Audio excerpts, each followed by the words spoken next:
Hello, Garland Nixon here. And so Poland's claiming that their airspace was violated. So we've got to go directly into nuclear conflict with Russia. And of course, the Trump team is facing a debacle. Hello, Garland Nick. Oops, sorry about that.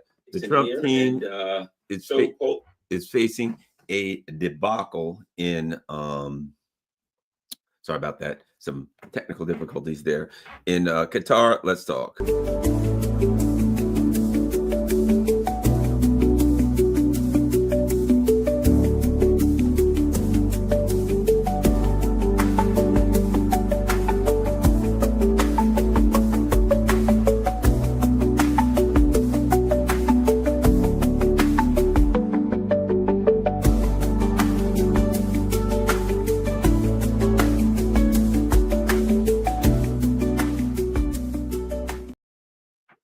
Hello, Garland Nixon. And excuse me if there's a little bit of technical difficulties today. I was making some adjustments. I had some problems.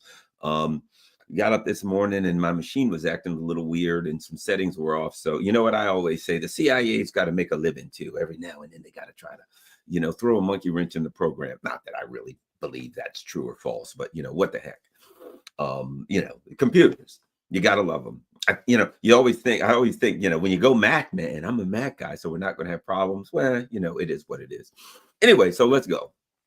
So apparently, there we go here. Let's start with the big one. Oh my God, Poland, their airspace has been violated of all things. They feel violated. Poland asked NATO to invoke Article 4. My God, no, not Article 4. Anything but Article 4. I'm sure the Russians are like, oh no, my God, not Article 4. We wouldn't mind do anything, attack us, poison us, anything but Article 4.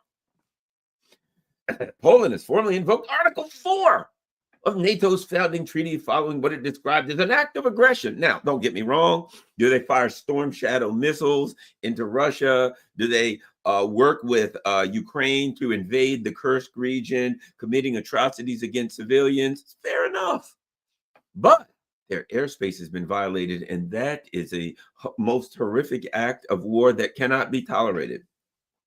An act of aggression. The article provides for Now, I want everybody to hold on to their seats here.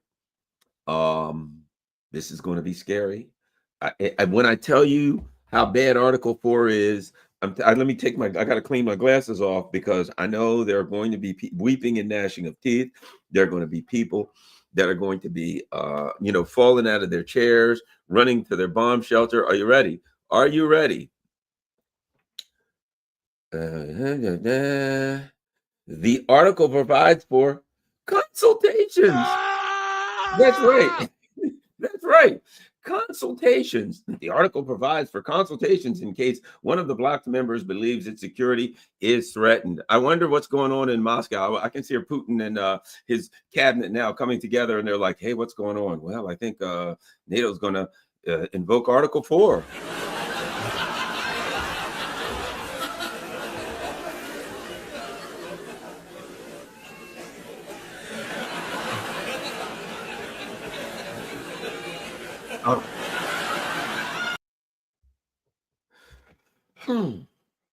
Article 4. Polish Prime Minister Donald Tusk had said he made the request after informing lawmakers on the alleged airspace violations. So there's been airspace violations, which, you can't possibly tolerate airspace violations. And of course, you're going to invoke Article 4. According to Tusk, the Polish military detected 19 separate violations of its airspace over 7 hours, with at least 3 and possible 4 drones downed. He claimed the aircraft came from Belarus rather than Ukraine and characterized the incident as a Russian provocation. There we go. The Belarusian military earlier reported, listen to this. The Belarusian military earlier reported having given their Polish counterparts early warning that some drones used by Ukrainian and Russian forces for mutual attacks lost their track as a result of the impact of the party's electronic warfare assets. This allowed the Polish side to respond promptly to the actions of the drones by scrambling their forces on duty, said General Pavel Marevko, the chief of the general staff of Belarus. Okay, so what do we got now? Belarus says We told these bastards, hey, man, apparently there's some drone issues, maybe electronic warfare or whatever. There's drones coming into your space. Do what you got to do. And the Russians and the Poles were like, okay, we got it covered. Here's the drones. We'll deal with them, let them crash, shoot them down, whatever. No fuss, no muss. And then afterward, the Poles are like, oh! Article 4. It's time for Article 4. I don't know about you, but I'm quaking in my boots at the thought of Article 4. All right. The general added that some of the stray aircraft had been intercepted by Belarusian air defenses. He stressed that the exchanges with Poland were part of a regular communications about incoming threats, with the Polish side regularly informing officials in Belarus about aircraft detected in Ukrainian airspace. Multiple officials in the EU expressed solidarity with Poland, pinning the blame on Russia. Well, I mean, if it was Russian drones and they called and said there's Russian drones, I guess technically you would pin the blame on Russia, right? Hey, we fired some drones. There's issues with the drones. They will be in your airspace. Deal with them. It's your fault. You fired those drones. And the Russians were like, yeah, exactly. That's kind of what we told you. We fired the drones. And yes, it is our fault. That's why I advised you. We can't have that. You're firing drones. And you're actually telling us that the drones are coming into our airspace. So we will be forewarned. That's the worst part about it. Listen to this. European Commission President Ursula von der Leyen mentioned the incident in her State of the Union address at the European Parliament on Wednesday, urging continued military assistance for Ukraine. Now, had the drones not entered Poland airspace, I'm sure she would have urged continued military assistance for Ukraine. It's one of those things. You know, hey, we got to give them more assistance because there were drones, or maybe they weren't drones. I don't know. But if there were drones, if there weren't, whatever the case, continued military assistance. To which I say, you ain't got much. Okay, but little you got, keep it going. The EU's foreign policy chief, Kaja Kallas, oh, this is going to be great, called the incident the most serious European airspace violation by Russia since the escalation of the Ukraine conflict in 2022, claiming that indications suggest it was intentional, not accidental. Of course it was intentional. That's why they called and warned first. That's why they called. It was intentional. It's like, what are you going to do? Well, we really don't want to blow anything up, and we don't want war with Poland or NATO or anybody else. So we'll call them and warn them that these drones are coming in because we want something bad to happen. I don't get it. Kaja Kallas. And you know what? I'm going to say this. I'm going to agree with Kaja Kallas. It's not often that I agree with the Nazi princess. I call them the Nazi princesses, the Kallas, Baerbock, von der Leyen triumvirate of stupidity, right? The Nazi princesses. I guess von der Leyen would be the Nazi queen and the other two would be the Nazi princesses. Kind of like the alien queen, the alien. And I guess she's one of the little aliens that run around and do the bidding. They're the other two of the aliens that do the bidding of the alien queen. At any rate, so according to Kaja Kallas, this is the most serious European airspace violation by Russia since the escalation of the Ukraine conflict in 2022. Okay, here's the thing about it. Let's talk about that. She's right. She's right. The worst that the Russians have done is accidentally fly a few drones that were the victims of electronic warfare and warn you first. That's the worst that they've done. The most serious violation, the most serious European airspace violation is that they warned you there was a problem with drones and the drones flew into your airspace, but you knew it because they warned you first. That's the most serious violation? Absolutely. Absolutely. If and I would say this, if that's the most serious violation, there ain't clearly been a whole lot of serious violations, have they? You know, I better turn this phone off, down, or something, because you know it's going to ring. You know it's going to ring. I'm going to yawn, and the phone's going to ring. Birds got to fly, and fish got to fry, right? Anyway, last week, former Polish President Andrzej Duda mentioned a November 22nd incident. A November 2022 incident in which a Ukrainian interceptor missile landed on Polish territory. A Ukrainian interceptor missile. Ukrainian landed on Polish territory, killing a local resident. Ukraine's Vladimir Zelensky claimed it was an intentional Russian attack and urged Warsaw to call for NATO-level retaliation. So they admit last week, they're like, hey, what happened? Well, the Ukrainians fired a missile and it landed in Poland and killed somebody. So we got to attack Russia. That's clearly it's Russia's fault because it was a Ukrainian missile. And this week, what happened? Well, the Russians warned us that there were some drones coming into our airspace, so we were ready for it. So that's bad. They intentionally did that, and we got to call Article 4. Yeah. Dude that said the Ukrainian leadership was obviously trying to get the U.S.-led organization to fight Russia directly. Yes.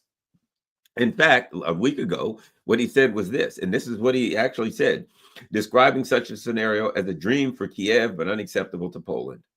Right. That's all it is. Hey, we need you to fight. Now, here's what I would say. Let's take another perspective of this. They called it a provocation by Russia. It's really I wouldn't even say that it rises to the level of a provocation by Poland and NATO. It doesn't even rise to the level of Poland. I wish I was sleepier so I could yawn and I could metaphorically express my complete boredom with this article. I mean, think about it. This is all NATO has to pin on Russia. They warned you that some drones were coming in your airspace. They flew in your airspace. You intercepted some of them. I guess some of them fell in a friggin' field, a cornfield or something, whatever the case may be. And that's it. That's pretty much it. And that's the big story all across. Let me see. Let me look and see what we've got. Let me look for Article 4. Maybe I'll search for Article 4 and see what I find. Let's see. Poland invokes. Let me look. I really want. Oh, here we go. I love this. Poland has triggered NATO's Article 4. Oh, where is it? There we go. After Prime Minister Donald Tusk reported that 19 Russian drones breached Polish airspace during an overnight strike on Western Ukraine, not on Poland, Ukraine, breached their airspace.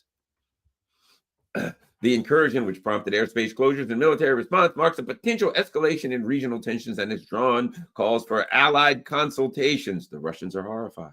Oh my God, they're going to get together and consult again. What have they been doing for the last, I don't know how long? That's all they can do. That's it. They meet in the coalition of the silly. They meet in London and they say, we must send troops into Russia, plenty of them, Ukraine, wherever. And what happens? The military in France and in England come together and they're like, we don't really have any, we can't do that. What did they say? The military in the UK said it was just like that was just political statements. It was a dream. The military in the UK said, we can't do it. We got like 12 guys in a tank or something. We're unable to do that. French military, France, Macron's like, we must stand up and fight Russia. And the French military is like, yeah, we could fight for a week or two, maybe if we were lucky, but we'd probably run out of food. And, everything's been blown up in Ukraine. We got no baguettes. We got berets, red berets. So we can go and march in with our berets. We could eat a couple baguettes and come back home if the Russians don't kill us all. That's the best we can do at this point.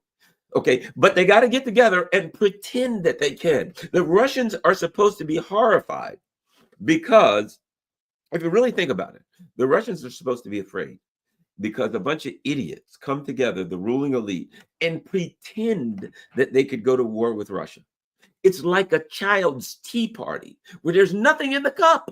The little kids are like, Mommy, do you want some tea? Yes, hand me. And there's an empty tea. I've done it. I had a daughter. And she handed me, she had a little plastic kitchen with little big, and she was like 4 or 5. Daddy, do you want some tea? Love some tea, honey. Hand me some tea. They hand you a teacup and you pretend to drink it and you hand it back. Thank you. That's pretense. They're learning. They have mirror neurons in their brain. Children learn by pretending. But by the time you get to be, I don't know, the leader of France or the UK, you're supposed to know that there's no tea in the cup. And guess what? There's no military to go in. So what they're doing is they're getting together, having a child's tea party. Let's get together and talk about all these troops we're going to send to Russia. That's how many you got? Well, none really, but technically, I mean, if you think about it, if we really wanted, we'd need to send 25 to 50,000. All right, we'll go with that. How about you? I got just as many as him, none. And the military says no, and the people throw me out of government and cut my head off if we try. But tell you what, I'm going to go with 50,000. Great. 300, remember this? 300,000 troops. NATO's ready to send 300,000 troops to the border. And then every now and then they're like, we're going to build a bridge. Why? Remember this? We're building a bridge. Why? So that when we're transporting war material to the Russian border, we'll have build our infrastructure. Remember that? They were discussing building infrastructure to transport stuff to the Russian border. Now, here's my question. I thought the Russians were coming to you. I thought the Russians were, once they got finished with Ukraine, it was on to Poland and across the German border and all the way to the English Channel. So according to what you were telling me about the Russians, Europe, you don't have to build infrastructure to go to the Russian border because the Russians are going to come to you. You can dig in place. You can do basically what they did all throughout the, what do they call the agglomerations, what they did in Seversk and Krinky and all these other things, right? You can dig in because the Russians are coming to you, but they know the Russians aren't coming to them. So they say, we've got to build infrastructure so we can go to the Russian border to fight the Russians on the Russian border because the Russians are coming to our border. It never made sense. But they build a bridge every now and then. I don't think they build the bridge. I think what they would do is they would, come up with a couple $1 million to allegedly build a bridge or something. And then they would just launder the money into their filthy, stinking, criminal, pirate, thieving, cutthroat pockets like they do with everything else. Let's see. So the bottom line is this. The Russians are doing what I do in my videos every day. They're yawning. Except we have fun with it. They don't. The Russians are yawning. So what are they going to do? They're going to have Article 4. Maybe they will. Who cares? Trump doesn't come to their meetings. Maybe he'll send, I don't know, Witkoff or somebody for 20 minutes like normal, and he'll go in there. What's going on? We've got to attack Russia immediately. And, Witkoff will be like, what do you mean? Well, by we mean you got to attack Russia immediately. But you get the point. We must come together and take all of our military resources, except we got none. How many the Witkoff can just send military resources to attack Russia? Witkoff's going to be like, nah, I don't think so. Actually, we're probably going to take out some of the troops we got. Article 4 it is. Article 4 it is. You got to laugh here. That's what you have to do. You got to laugh. Let's see. They're waiting on Trump's 8:29 a.m. Russia denies targeting Poland in overnight drone strike. The Russian Ministry of Defense has issued a statement denying any intention to strike targets within Polish territory. I don't know if you've noticed. The Russians got Oreshniks. They got Iskander missiles. They got you name it, Kinzhal, Sminzal, Finzal. They got every kind of missile in the world. They fire 1,000 drones in a friggin' night to blast the crap out of everything that they want to hit in Ukraine. I think we would know if the Russians intended to target Poland, because whatever they intended to target in Poland would be turned to smithereens right now. And I don't think if the Russians were targeting something in Poland, they'd send in a couple of freaking drones. If they were, it would mean things had escalated to a very, very bad point, and there would be Oreshniks raining down, turning the bases in Poland into cosmic dust. Those Oreshniks fire these like metallic explosive rods that heat up to like the temperature of the sun and like disintegrate stuff. So I'm just thinking there, we'd probably know the Russians, if they actually intended to target it. The Russians denied targeting them. Yeah, because if they had in fact targeted them, then in fact, we'd know it because there wouldn't be anything left at the target. German Defense Minister Boris Pistorius has dismissed, listen to this, has dismissed claims that Russian drones entered Polish airspace by accident, asserting in a Bundestag address that the flight paths were intentional and part of a broader pattern of provocation. That's why they warned them first. Clearly, because if you're planning on flying drones into Poland to strike Poland, you're going to first call the Poles to tell them that the drones are coming. There are definitely no grounds to assume this course was due to correction errors, other than the course correction errors other than the fact that they called you first. Uh, so there we go. Germany is backing Poland's invocation of NATO's Article 4, which calls for emergency consultations amongst member states. There you go. There's emergency consultations coming amongst member states. So I think that it's clear that here's the Russians. Hey, there's emergency consultations again. Emergency consultations. The Russians are frightened. Ooh, there's a look at, they even got a picture of drone wreckage. Would you like to see it? I'm going to show you a picture of drone wreckage. Now, when you see this picture of drone wreckage, you're going to just say to yourself, you know what? That's it. We need a nuclear war. There you go. Drone wreckage in a Polish field. I mean, I guess, I don't know. That's what we're told. That is drone wreckage in a Polish field. So that means it's time for us to go to town with the darn Ruskies, because they're showing because we got drone wreckage in a Polish field. Let's see. A drone disruption triggers flight chaos at Warsaw's Chopin Airport. So that's where we are, guys and girls. Let's see. Anything else in the mainstream media? What do we got? Article 4, Article 4. Ooh, listen to this. This is really scary. And I would agree with this man.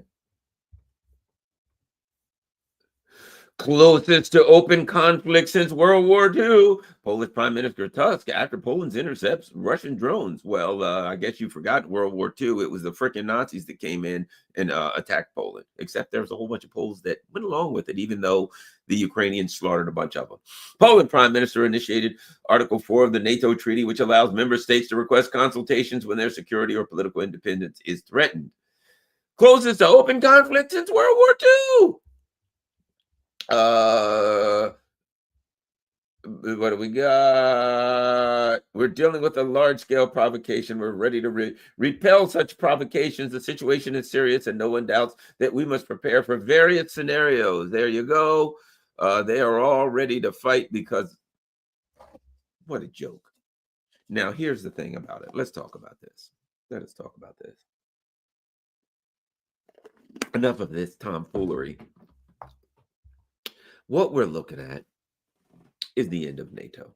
Really, this is the end of NATO. I mean, and I tell you why. Because what we have is a so-called military alliance that is supposedly there to protect itself from Russia. And it has become nothing but a shrieking, screaming bunch of idiots. A bunch of lunatics, dancing, jumping every time anything happens. Every time somebody says the word Russia, hey, Russia, their hair is on fire. They're screaming. They're overreacting to anything. When here's the truth. Internally, they're economically falling apart. They're politically, to say that France and Germany and the UK is politically unstable would be charitable at best. They're so the lead countries, these are the leaders, I would argue, of this whole thing. Germany, the UK, France, and the US. So let's run down the leaders of this operation. The US is politically unstable. It is Trump. God only knows what Trump's going to do on any given day, because he doesn't really know. And if he does know today, that's probably going to change by this evening. Meanwhile, you've got a faction of the ruling elite that want to get the hell out of Ukraine and Europe and don't want anything to do with it. And God only knows what else they want to do in the Middle East or China or Venezuela or whatever, but they want the hell out of Ukraine. NATO. They want out. They don't want. You got another faction of the ruling elite who's aligned with the European liberal class, and they want to continue and push this right up to the point where they all end up fried in a nuclear bunker somewhere. And internally, the U.S. has an ideological foreign policy, economical, civil war, which seems to me that quite frankly, that the faction of the ruling elite that wants to continue this thing with Russia is dominated by finance capital, and they see a way out of this economic catastrophe that we're on the verge of, that is caused by financialization of the West, that is created by finance capital, that there's no way out continuing to do finance capital. So they say we've got to take Russia so that we can control China and so that we can control the world, and then this keep this whole finance capital thing going, right? And they're fighting against Trump's people, which are more industrial capital, industrial technology, etc., who see Russia as a potential. In a way, they still want to take over it and control it, but they want access to Russia's natural resources. If you've got industry, technology, things of that nature, energy, you want access to Russia's natural resources. And maybe you can get an alliance with Russia, and then you can still take out China because technologically they're a threat, but you want access to that. You don't want to blow it up and destroy it. You want access to take it over and control. So they'd rather take over and find a way to ally with Russia to control and take out China, and then to ultimately to control and take out Russia. So they're more of the get your hands on Russia's natural resources and commodities in the short run, as opposed to try to fight it and blow it up and take it. They're not as allied with finance capital. And so there's this friction between industrial slash technical capital and finance capital going on. And I think that's it. Look, there's a reason, if you look at it, that the leader of Germany merits, the puppet of Germany merits BlackRock. The puppet of France, Macron, he worked for Goldman Sachs and Rothschild Bank. That's finance capital, right? Starmer, God only knows, he's just an idiot and a puppet, and he's doing whatever he's told. But the City of London, that's finance capital. So finance capital is struggling. That's the internal struggle in the United States that's bleeding over in Washington and London. It's bleeding over into this conflict because there are people that want to end the conflict and go another route to maintain their industrial slash technical hegemony. And with a minor, shall we say, as we say in the academia, with a minor in finance capital, instead of finance capital with a minor, a little teeny bit of a minor in industrial and commodity slash capital. So that's going on in the US. But the current leadership, the current group that is in power, that has the most power in the US, is industrial capital, and they just don't want it. They want in this Ukraine thing so they can get access to Russia's natural resources in the short, and maybe make some money out of that too. So they're looking for that to advance their power. They'll get more powerful if they can get access to this stuff. Okay, you've got so this is the four. That's the US. The US wants to end this thing, really. The faction that's in power wants to end this because they got other devious, diabolical plots that they want to pursue. For now, Russia goes on the back burner. They come back and eat that later from their perspective. Or at the minimum, they'd like to keep these poor saps in Europe, throw them at Russia, let them harass Russia, let them destroy themselves going after Russia while we go after our other evil deeds. Okay. Now, meanwhile, you've got basically France, UK, Germany, economically and politically unraveling. They are unraveling completely.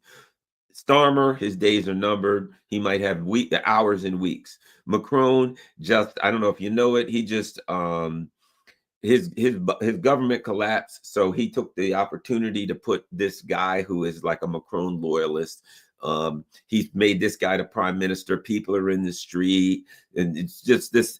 France is a disaster, and economically, I don't see how they get a budget through with this new prime minister. Their political deadlock and problems are not going to go away anytime soon. So all he can do is scream and shriek about Russia to try to get people to look in a different direction. Merits. He's goose stepping around Berlin, trying to pretend that he's not the reincarnation of Stepan Bandera, but he is. And again, Germany is deindustrializing. But as I've often said about German people, all too often, they wouldn't go to a protest and a march unless the government told them what time and gave them tickets. They just go by the rules a little bit too much. And of course, there is the shadow of Nazism. There is the shadow of bad stuff and hatred of Russia in the population of Germany and the population of a lot of parts of Europe, there's still that shadow of we hate the Russians and they're not as good as us. Now, a lot of people in Europe have woken up and are waking up to realize that Russia's not their enemy, that their enemy is the ruling elite of their own country, that the ruling elite of their country are the ones that have always gone around the world doing terrible things. And in fact, the ruling elite of their country are doing terrible things to them right now. So we shall see how the spirit of revolution manifests itself in Europe. But one thing for sure, they got problems, big problems in Europe. And I would argue the only thing they can do, look, do you think it's an accident? Starmer's in trouble. When France comes unraveled, that all of a sudden it's, hey, look over here, the Russians. That as soon as France is completely coming unraveled, merits, I just do it, neither merits. I think Starmer's at 11%. I think 13%, something like that for Macron, under 20% for Merits. There was something that came out recently, 80% of the people, and I don't even believe it's that high, a poll, 80% of the people in France are opposed to Macron, and his policies. I think it's higher than that. It's not an accident that the Macron government comes unraveled and this thing's falling apart, and all of a sudden something comes up. I will bet you this, and the Belarusians have said it. They've said this has happened before. We've got an open channel with them. We call them in and we tell them if we think some drones or something are coming in there, electronic warfare. They're not perfect. Every now and then a drone strays off. Of course, we call them and tell them.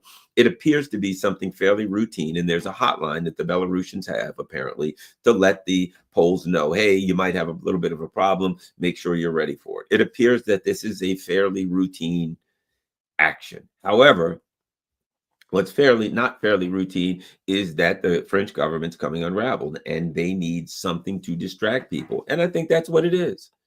That's all it is. It's a distraction. And Article 4, look, because they say Article 5, people are going to hear article and they're going to think 5.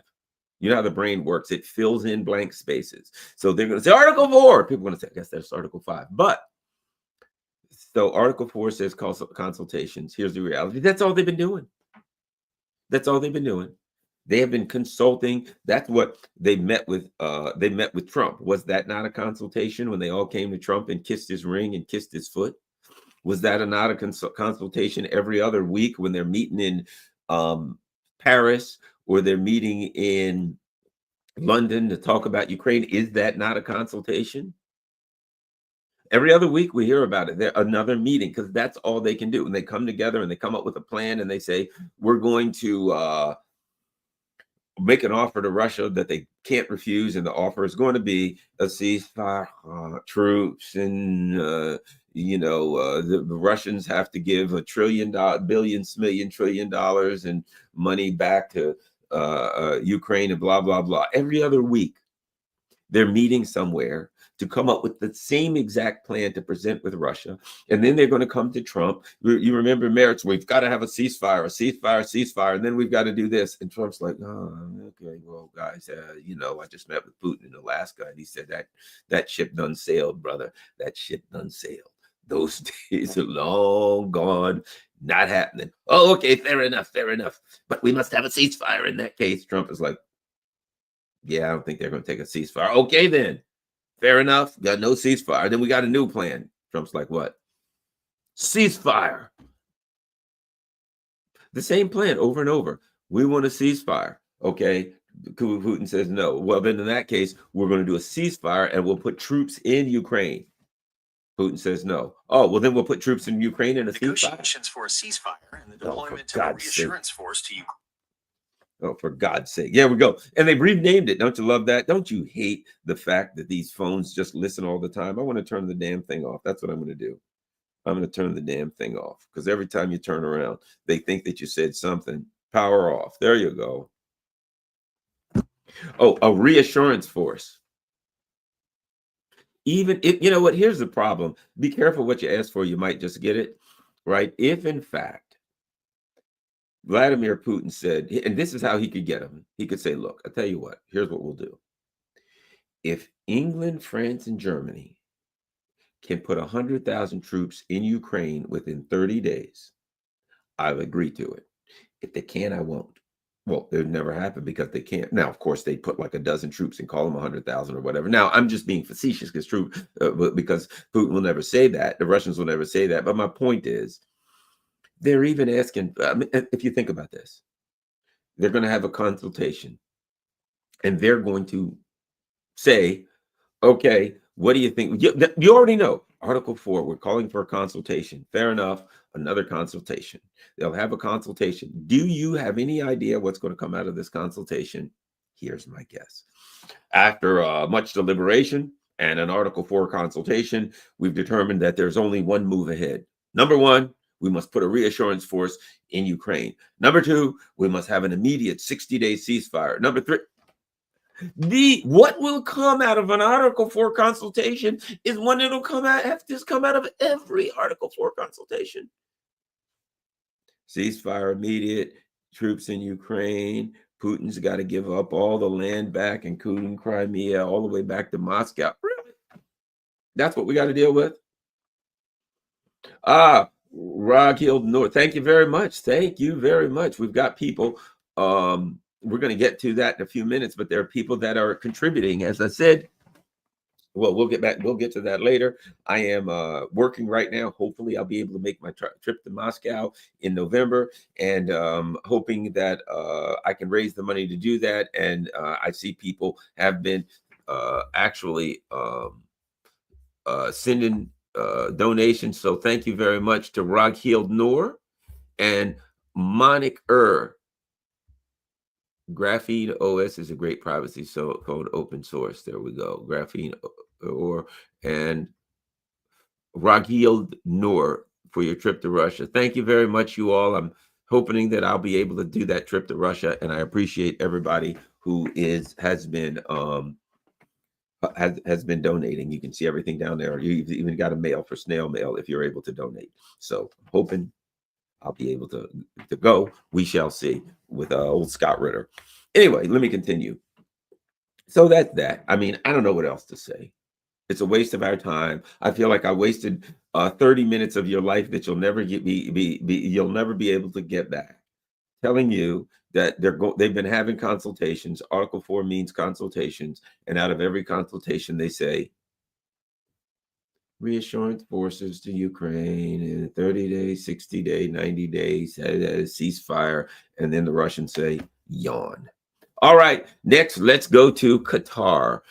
Before we go, let's see what's the latest that we have. All right, so for those of you who might have been living under a rock and didn't know, so here's what happened, and I covered it well yesterday. Number one, Donald Trump, and let me see this. Let me see if I can find the other part of it. This is important. Let me see.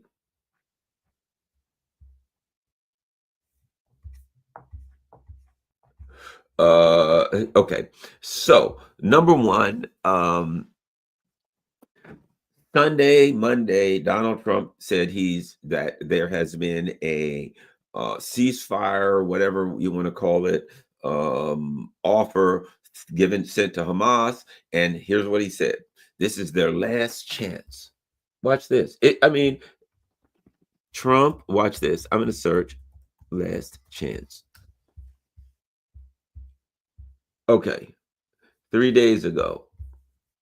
Now, so this is for those who actually believe the White House is crap on that. This is 3 days ago. Trump delivers ultimatum to Hamas: accept deal and release hostages or pay the consequences. Trump says there will not be another warning. So this is Sunday, right? President Donald Trump issued his last warning to Hamas. Everyone wants the hostages home. Everyone wants this to end, Trump wrote on Truth Social. The Israelis have accepted my term. It's time for Hamas to accept as well. I've warned Hamas about the consequences of not accepting. This is my last warning. There will not be another one. So that's what Trump says Sunday, right? Okay. Let's follow the timeline, my friend. So then here's a day later. What to know about the Israeli strike aimed at Hamas leaders in Qatar? Now let's follow the timeline. Let's follow the timeline, you all. Right? What? 3 days ago, Trump issues last warning to Hamas: take it or accept the consequences. Take it or else. You better take this offer or else. Okay. Yesterday, Israel strike is aimed at Hamas leaders in Qatar. So Trump says you better take it or else. Then they don't take it, right? Let's see.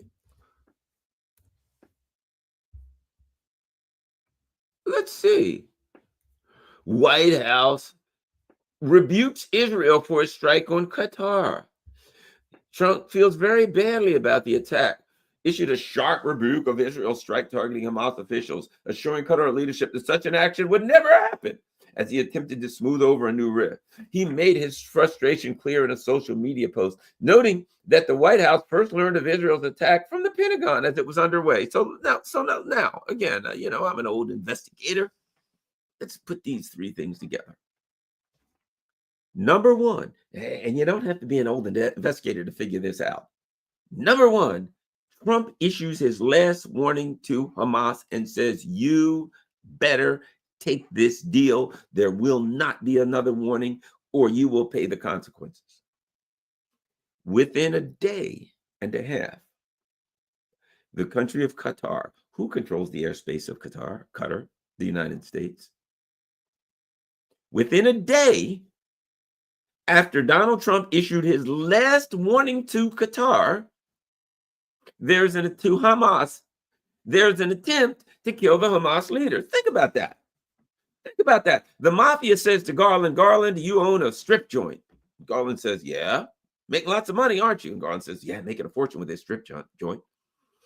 And the mafia says, you need to sell us half. Nah, we're not going to do it. And the mafia says, this is your last warning, Garland. You need to sell us half of that strip joint. Garland says, not going to do it. Within a day, somebody tries to kill Garland. Do you think the mafia might be involved? Now, the mafia comes back to Garland and they say, Garland, I don't know what happened. Somebody tried to kill you. What a terrible thing. But we can protect you. All you need to do is sell us half of that strip joint. And, you'll be in business with us. Then nobody will touch you. What do you think? We didn't have anything to do with it. That's the way the mafia works. The mafia says, hey, take this deal. This is your last warning. Nah, I don't want to take the deal. And somebody shoots at you. Somebody blows up your car, burns your home down. Then the mafia comes back and says, how's that deal looking now, buddy? We can protect you from who? From us. Because next time we ain't going to miss. Right? So Donald Trump says he rebuked Israel. The White House first learned of Israel's strike from the Pentagon as it was underway. Didn't you just threaten Hamas and tell him this is the last deal, take it or else? And then somebody tried to kill him in a country which you pretty much control as a puppet government and control all of their airspace. And then you said you knew nothing about it. What do you know? Yeah, fair enough. We just threatened Hamas yesterday and told them we'd kill them if they didn't take the deal. And yes, a country flying U.S. airplanes, firing U.S. missiles, dropping U.S. bombs, using U.S. space-based intelligence in a country that we completely control, tried to kill them. But how did we know? We had no idea. Oh my God, how'd that happen? And what happened the last time with Iran? You tried to kill the negotiators. What do? You try to kill the negotiators. And we're now supposed to believe that you knew nothing about it. We're not stupid. Let's see. Where are we? Let's see what else we got. Trump's all over this thing, man. He is really upset over Trump condemns IDF attack on Qatar. Qatar. U.S. President Donald Trump has criticized West Jerusalem's airstrike on Hamas compound in Doha, stressing that the decision to carry out the operation had been unilaterally made by Prime Minister and not by Washington. Around 15 airplanes fired at least 10 missiles during the operation on Tuesday, killing several Hamas members, including the son of senior official Khalil al-Hayya. Hamas said its top leadership survived the attack, which it described as an attempt to assassinate negotiators working on a potential settlement, normal for the U.S. In a statement posted on Truth Social, Trump said the Israeli bombing inside, quote, a sovereign nation and close ally of the United States did not advance Israel or America's goals. I would agree. I view Qatar as a strong ally and friend of the U.S. and feel badly about the location listen to this. Listen to what he says. Now, think about this. Let us do a statement analysis here. Okay, let's analyze his statement. Start here. I view Qatar as a strong ally and friend of the U.S. Okay. Okay, they're an ally and friend of the U.S. Let's continue. And feel very badly. Okay, he feels very badly about something. What does he feel badly about? The location of the attack. So here's what he's saying. He doesn't say we shouldn't have done it. He didn't say it shouldn't have happened. He says, I feel badly about the location of the attack.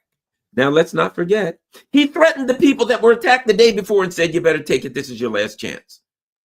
You better take it, your last chance. Now we ain't taking it. Okay, boom, somebody tried to kill him. You know, I feel badly about the location. Doesn't that sound like what the mafia says? It's very unfortunate that someone tried to kill you, Mr. Nixon. Perhaps if you would sell us a portion of your business, we could assure that you'd be under our protection. From us. And here's what he says. He wrote, emphasizing that the strike was, quote, a decision made by Prime Minister Netanyahu. It was a decision not made by me. Yeah, because you are, in fact, the vice president of Israel. So, hey, Netanyahu said, look, it's going to happen. I'm going to attack him. And Trump said, yes, sir. Because we wouldn't want to see that video from the Epstein Island. We wouldn't want to see that come out, would you, Trumpy?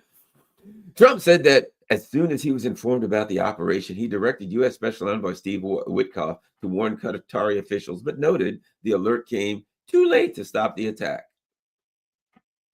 The president claimed that eliminating Hamas was a worthy goal. So now think about what he says. I'm sorry about I feel badly about the location. Oh, well, too bad it had to happen in your country. However, he says it was a worthy goal. In other words, I supported it, but expressed hope that, quote, this unfortunate incident could serve as an opportunity for peace. Think about that. The fact that we tried to kill everybody involved in all the negotiators, perhaps that'll bring peace. Isn't that the way the mafia works? Mr. Nixon, it's unfortunate that what happened to your, somebody tried to blow up your car. You know, that's the way they talk. But perhaps since somebody tried to kill you, now you'll see your way clear to make the right decision and sell us half of your business, and you'll be safe from now on. The president claimed that eliminating Hamas was a worthy goal. Okay, so there we go. Trump has spoken with Netanyahu, who told him he wanted to make peace with the Qatari leaders. That's a great way to do it, whom he thanked for their support and ensured that such a thing will not happen again on their soil. Well, you can certainly trust this guy. He said it is not going to happen. So, hey, if Netanyahu said it's not going to happen again, you can take his word for it. You can be guaranteed he wouldn't lie to you. Qatar's Prime Minister Sheikh Mohammed bin Abdulrahman Al Thani Al Puppety denounced the strike as an act of state terrorism and warned that his country reserves the right to respond. And they're going to respond all right. They're going to say, thank you, masters. They're going to respond. They're going to say, thank you, masters, for doing this on our country. Thank you for humiliating us. You know how they're going to respond? They're going to respond the exact same way that the European puppets came to Trump. Thank you, Mr. Trump. You're great. You're wonderful. Can we please get a ceasefire? Can we please get American troops to come in and fight the Russians so there can be a nuclear exchange and we'll be killed along with everybody in our countries? Please, please, Mr. Trump, where's your ring? Can we kiss it? Where's your shoe? Where's your boot so we can lick it? That's what they're going to do.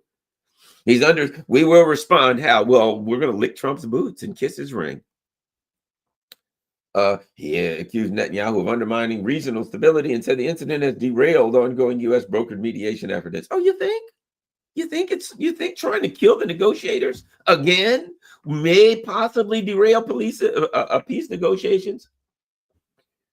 Trump said he's directed Marco Rubio to finalize the defense cooperation agreement with Qatar, which is designated a major non-NATO. Yes, we wanted a defense cooperation agreement with Qatar. Yes, because you can trust the U.S. That's right. There we go. You can trust the U.S. That's all you need from the U.S. is a defense cooperation agreement. There you go. Let's see. So before I go, let me see. We got any more news? French government collapses. Okay. Poland asked NATO to invoke Article 4. Anything else? Let's see. Latvia police have launched an investigation after a flag bearing the Russian Empire's coat of arms appeared on a private house near the eastern city of Riga. Earlier banned the public display of the letters Z and V for being associated with the conflict, of Ukraine conflict, and restricted events within 200 meters of Soviet war monuments. So you can't display the letters Z or V, and you can't fly a Russian flag because you know what? Because they're here for democracy and freedom. And the letter Z is, you can't have democracy and freedom and the letter Z.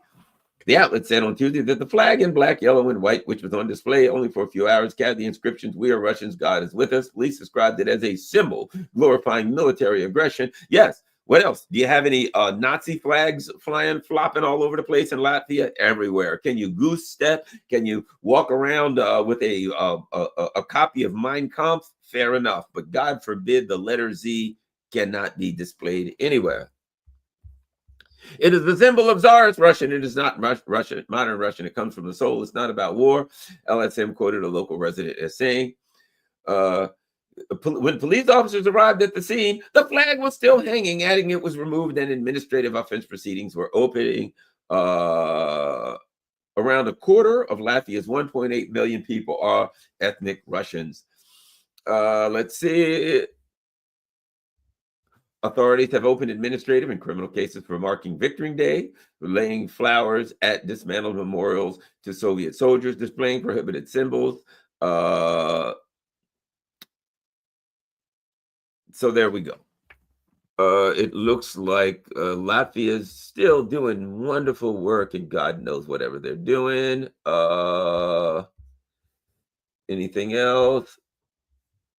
France headed for a black hole. According to financial experts, what do we got here?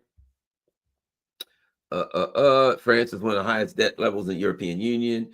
It's 113% of GDP. A ratio expected to climb to 125% of GDP by 2030, probably a lot more. Budget deficit is 5.4 to 5.8% of GDP. Yeah, they're in deep and serious trouble. They're in deep and serious trouble. But hey, you know, they're doing good work, right? They're standing up against evil Russians and they're sending lots more money.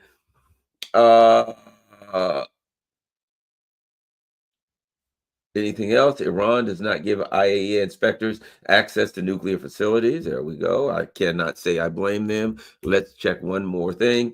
Okay. The United Nations Security Council is scheduled to hold an emergency session in New York to address the latest Israeli airstrikes that targeted Hamas officials in the Qatari capital of Doha. The meeting, requested by Pakistan and Algeria, is expected to take place on Wednesday at 10. Let's see. The Palestinian resistance movement strongly condemned on Tuesday the treacherous assassination attempt. So Hamas has condemned it. I expect that. Israeli media revealed new details. They said that according to Channel 14, coordination, listen to this. Let's do this. Listen to this. Trump just found out about it. He didn't know anything. This is from Israeli media. Israeli media revealed new details on the coordination between the Israeli occupation and the United States surrounding the strikes that were intended to target the Hamas leadership. Channel 13 cited a senior Israeli official as saying that the attack was coordinated with Washington. The report highlighted the extent of joint planning between the two allies in the lead up to the operation. According to Channel 14, correspondent, coordination included at least 2 key meetings in recent days. The first involved U.S. CENTCOM Chief General Bradley Cooper, who recently arrived in the occupied Palestinian territories and held his first meeting with Israeli Chief of Staff Eyal Zamir. The two are said to have maintained daily communications, sometimes more than once per day, focusing heavy on military coordination tied to the operation. A second meeting reportedly took place within the last 24 hours between Israeli Minister of Strategic Affairs Ron Dermer and U.S. envoy Steve Witkoff, further underlying the high-level engagement between the two sides. So there you go. Trump says, I didn't know anything about it. I condemn it. What a terrible thing. The Israelis say, yeah, we coordinated with the U.S. So we certainly understand what's going on here. What a joke, as usual. Let's see. Anything else?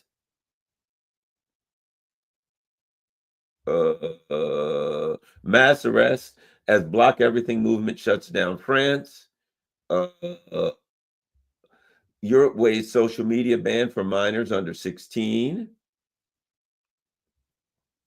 Trump urges EU to impose 100% tariffs on China and India. Oh, he really hates it. No, here's the bottom line is this.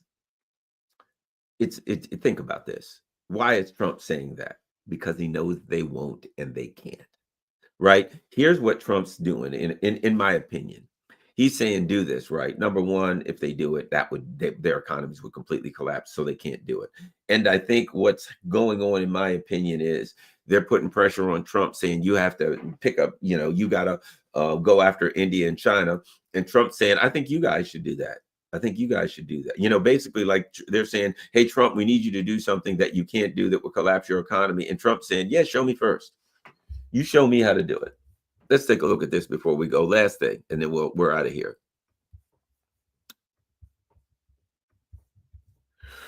U.S. President Donald Trump has reportedly asked the European Union to impose 100% tariffs on imports from China and India as part of an effort to pressure Russia, President Vladimir Putin into ending Russia's campaign in Ukraine.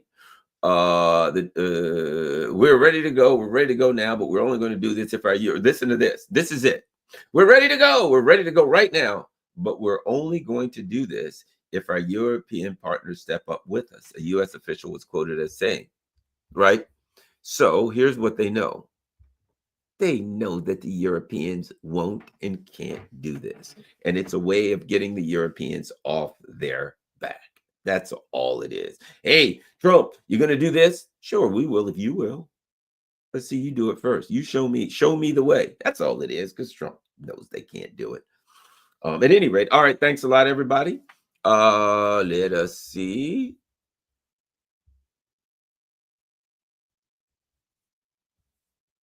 Let us see. How about this? Nostradamus, keep up the good work, Mr. Nixon. Thank you very much. We've already covered the other ones.